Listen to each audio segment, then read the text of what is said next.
আমি এখন বেরাচ্ছি, মানে একটু ফল আনতে যাব। আমার একটা জিনিস খুব, তার আগে বলে নিই যে গুড ইভিনিং, মনের কথায় তোমাদের স্বাগত। আশা করি তোমরা সবাই ভালো আছো।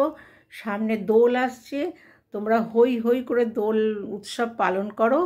এবং দোল উৎসব তো সবাই বলে, আমিও বলবো যে সেটা যেন মাত্রাতিরিক্ত না হয়। ওটা একটা শুভ উৎসব, এটাকে মাথায় রাখতে হবে। অনেকে ভুলে যায়, সেই কারণে আমরা রাস্তাঘাটে বেরোতে একটু সাহস কম পাই। মানে মাত্রাতিরিক্ত কোনো কিছুই ভালো না।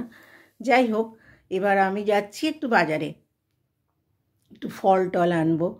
একটা জিনিস খুব ভালো, এখন না ফলের দোকানগুলোতে খুব ভিড় হয়, আমি দেখেছি লাইনও পড়ে। জানো, আমাদের এখানে আমার বাড়ির কাছে যে বাজার, সেখানে আমি দেখেছি মাছ মাংসের দোকানে ভিড় নেই, অথচ ফলের দোকানে প্রচণ্ড ভিড়। তার মানে একটা কথা বোঝা যায় যে মানুষ কিন্তু এখন খুব স্বাস্থ্য সচেতন।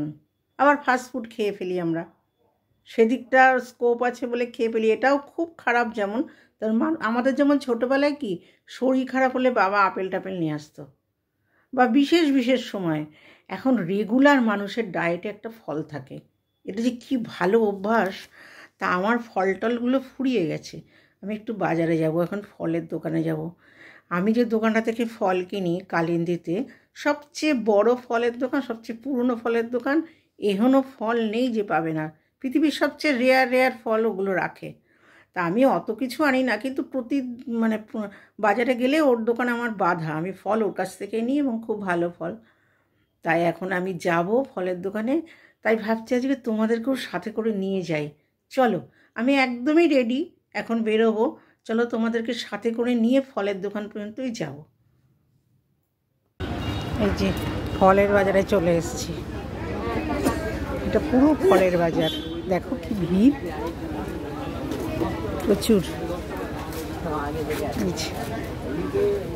কত দাম ওইটা? 80 টাকা। লাল মিষ্টি গ্যারান্টি, খাবার করে বুঝতে পারবেন, টাকার কথা ভুলে যাবেন।